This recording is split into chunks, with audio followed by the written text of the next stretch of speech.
The conversation around Jeffrey Epstein, Ghislaine Maxwell, and their rich, powerful friends is far from over. This is the third segment of investigating the Epstein files on Prime Crime. To remind you, we did the first segment on victim interview excerpts to investigators.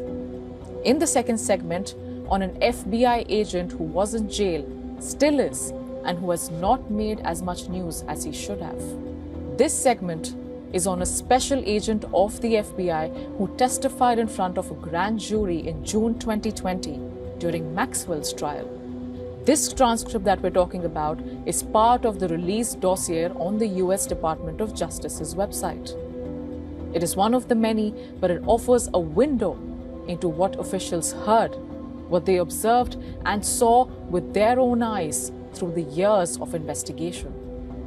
This document is from dataset 5, and for the time being, we will call this FBI agent as Agent X. Among a series of questions, the transcript reveals how Agent X interviewed 3 victims on numerous occasions, all 3 of them minor girls. And I'm going to highlight some specific questions and answers from this testimony. Instance number 1. This is about victim A, who suffered abuse through the age of 13 to 17. Now, Agent X talked about victim A and the first time that she met Epstein and Maxwell. This is what that he said her answer was. She said that she was sitting at a picnic table with friends when Epstein and Maxwell walked by. They stopped to talk to her, engaged her in conversation, and asked her if she liked her classes, her teachers. During that conversation, they found out that she was also from Palm Beach and that he said he gives scholarships to students. Then the juror asks Agent X a follow-up question. How did they leave the conversation? Was there any contact information exchange? The agent affirms that Maxwell and Epstein asked the girl for her phone number. Now, this pattern is consistent with other victims as well. To get to know their background, their stories, their weaknesses, bad conditions, and then offer them a better life. Financial help with studies, with college admissions, taking them to the movies, taking them shopping, and giving them money generously.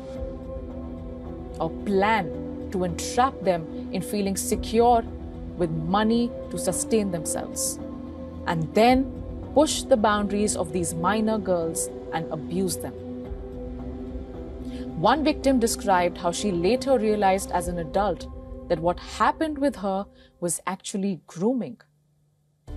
Let's talk about the second victim now, victim B. In the year 1996, Epstein invited this girl to his ranch in New Mexico. The victim was 16 years at the time.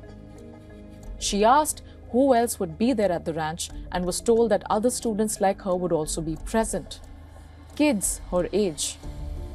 But when she went along, nobody else was there. Just her, Epstein, and Maxwell.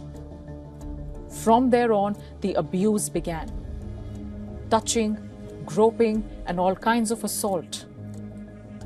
Let's for a moment shift the focus solely on Ghislaine Maxwell now, because she played a critical role in enabling years of abuse. Maxwell was the one person who made things normal and comfortable, critical to the entire grooming process.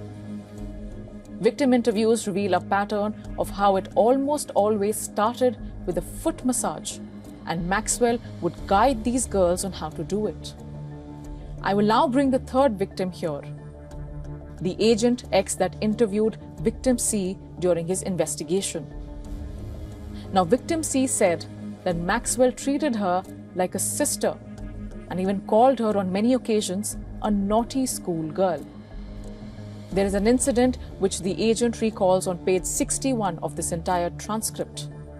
It reveals how Maxwell normalized Epstein's behavior and criminal acts on the minor victims. Agent X, replying to a question, talked about how Maxwell told victim C how Jeffrey Epstein acts when he is not happy and how he needs to have sex all the time. And then Ghislaine Maxwell said that Jeffrey Epstein is like a superhero, normalizing the abuse. In another incident, victim C said that Maxwell had shown her to a bedroom once. There was a schoolgirl outfit on the bed, and Maxwell told her to serve Epstein tea in this outfit. Uncomfortable, when the victim complied, Epstein slapped her on the bottom and reached under her skirt and touched her. These are small examples of thousands of pages of testimonies and interviews of victims. But it raises an important question. Why was it so easy for Epstein and Maxwell to manipulate and control so many victims for so many years? The answer to this lies in what one victim told Agent X. And this is how the conversation went down.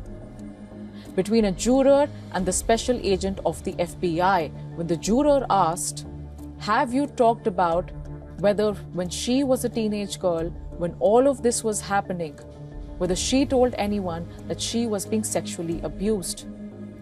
To this question of the juror, Agent X replied, and I quote here, "Yes, she said she didn't tell anyone. She said that nothing was talked about outside of that room. So it made it so that she couldn't talk about it." And then she also, her mother is Middle Eastern, and her mother raised her that women are supposed to do what they're told to, even if someone is beating you. And when she was 13 years old and her father passed away, she went to a guidance counselor at school to talk about it. And her mother found out about it and smacked her. So she felt like she couldn't talk to anyone about it. This is what the special agent of the FBI, Agent X, was told by this one particular victim. And that is why, folks, victims and survivors stay silent for years. Until one day, when just one of them decides to say no more, and others eventually find the strength to finally speak up.